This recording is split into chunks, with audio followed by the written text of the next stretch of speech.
there are many options because when I was getting into fire, when I was getting into the military, I didn't know any of this.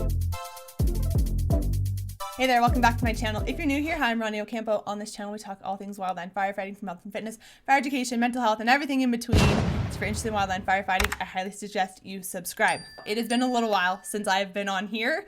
It seems to be every year I take a hiatus in like May and June. It's not on purpose. It just seems to have happened for the past like 3 years. So we're at the end of June. So I was like, all right, let's get back into this. I have two kind of buckets that I've been in. I am a former wildland firefighter. It's been a while since I've been out on a fire, to be honest. So I have my firefighters, who are the majority of my audience, of course. And then I also am active duty military, so I have that bucket as well.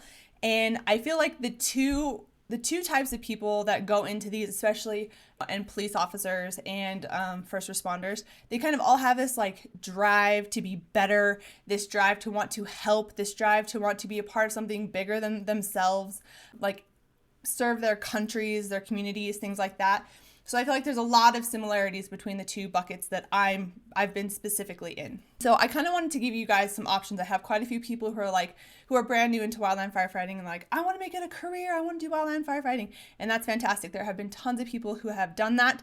I did 5 seasons and then I got into the military. And then I also have people who are in the military who are like, I'm looking for a job to transition out of the military. What would be a good job to do that? And of course, it kind of depends on what job you had in the military. But overall, I think there's a lot of qualities or a lot of skills that transfer really well from the military to wildland firefighting. And of course, they have veterans crews, things like that, which I would totally get on. I would think that would be phenomenal. So, but there's also another option for you, and that is going reserves. And this was always my goal. It never happened. I never actually went through with it, but I really wanted to. When I was doing firefighting, I had a crew boss who was a reserve warrant officer in the Army.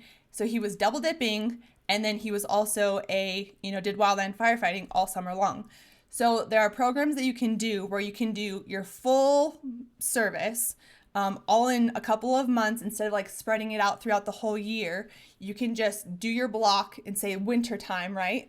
And just get your military service done for that year, just knock it all out. And then that way that frees you up for the summertime to go out on fires. You don't have to, ask permission. You don't have to get, fill out all this paperwork and stuff like that. Like, you are free and clear to go off and do fire for the summer, because I'm active duty right now. That is my job. I'm supposed to be at work from 8 to 4, Monday through Friday. Unless I put in leave to go on fires, I'm not going anywhere. Yes, I can do it on the weekends, but then I have to get special permission from my commander. What if they need me out longer than that? Then I have to put in more requests. I have to put in high-risk activity forms. There's all kinds of stuff that you have to go through to be actually able to go out on a fire.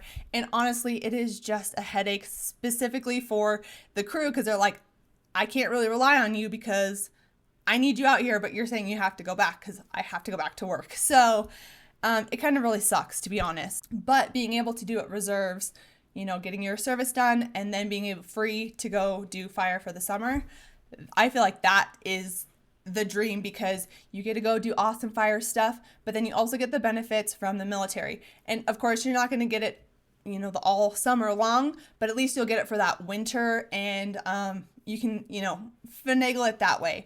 So you're kind of double dipping. You'll get 2 retirements if you make that a career, wildland firefighting. I just thought, wow, that is the dream. That is so awesome. And plus, for military, then you can go on deployments and stuff like that, depending on what branch you get in, depending on what MOS or AFSC you do.